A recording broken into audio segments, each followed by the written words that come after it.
hello friend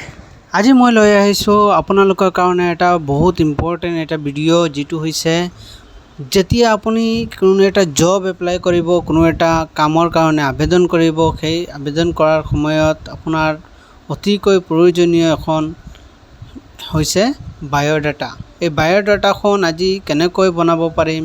সেই বিষয়ে আমি আলোচনা কৰিম ইয়াৰ ফৰম্যাট কি হয় কি ইয়াত টাইপিং কৰিব লাগে কি ইয়াত দিব লাগে সেই বিষয়ে আমাৰ এই ভিডিওটোত আপোনালোকে জানিবলৈ পাব সেই কাৰণে আহক আমি এই ভিডিওটো অকনো স্কিপ নকৰাকৈ ভিডিওটো সম্পূৰ্ণভাৱে চাই থাকো আমি লিখিম বায়োডাটাটো হ'ব লাগে মিডিলত এটো সেন্টাৰত হৈ প্লে এটো আপুনি বোল্ড কৰি প্লে আন্ডাৰলাইন কৰিব আন্ডাৰলাইন কৰাৰ পিছত আপোনাৰ হ'ব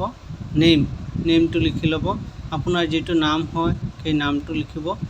মোবাইল নাম্বাৰটো দিব মোবাইল নাম্বাৰ যেটো হয় এই মোবাইল নাম্বাৰটো আপুনি দি দিব তাৰ পিছত হ'ব ইমেইল আইডি আপোনাৰ যেটো ইমেইল আইডি আছে সেই ইমেইল আইডিটো ইয়াত বহাই দিব বহোৱাৰ পিছত আপুনি তাৰ তলত লিখিব এড্ৰেছ আৰু সাইটত দি দিব ফটো ওপৰত হ'ব এই সাইটত ফটো কৰ্নাৰত ৰাইট সাইটত দিব দিয়াৰ পিছত আপুনি এড্ৰেছটো ফিল কৰি ল'ব এড্ৰেছটো ফিল কৰাৰ পিছত তাৰ পিছত আপুনি দিব পাৰ্সোনাল ইনফৰমেশনত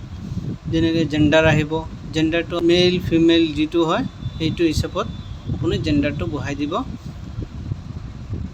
ডেট অফ বাৰ্থ আপোনাৰ ডেট অফ বাৰ্থ দি দিব জন্মৰ তাৰিখটো তাৰ পিছত হ'ব নেশনালিটি এটো ইন্ডিয়ান বুলি লিখি ল'ব তাৰ পিছত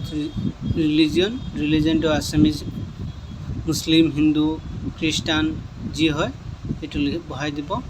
তাৰ পিছত হ'ব মেৰিটাল ষ্টেটাস এইটো বহাই দিব মেৰিড বিবাহিত হলে মেৰিড লিখিব অবিবাহিত হলে আনমেৰিড লিখিব তাৰ পিছত ফাদাৰ নেমটো লিখিব আপোনাৰ দেউতাৰ নামটো ইয়াত বহাই দিব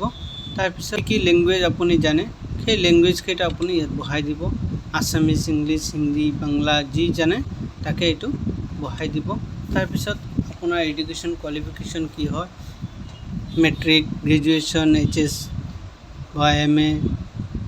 যি হোক সেই কিটা আপোনাৰ এডুকেশন কোৱালিফিকেশন ইয়াত বহাই দিব আৰু তাৰ পিছত এমপ্লয়ি এক্সপেৰিয়েন্স আপোনাৰ এক্সপেৰিয়েন্স যদি থাকে এইটো বহাই দিব কিমান বছৰৰ এক্সপেৰিয়েন্স হয় কি এক্সপেৰিয়েন্স কত কৰিছে সেই কিটা বহাই দিব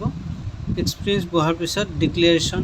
আপোনাৰ ডিক্লেৰেচন ফৰ্মটো ডিক্লেৰেচনটো বহাই দিব ডিক্লেৰেচন বহাৰ পিছত তাৰ তলত হ'ব প্লেস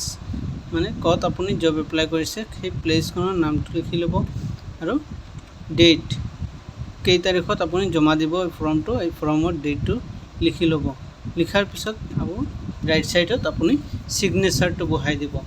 সিগনেচাৰটো বহাই দিলে আপোনাৰ এই ফৰ্মেটটো কমপ্লিট হৈ যাব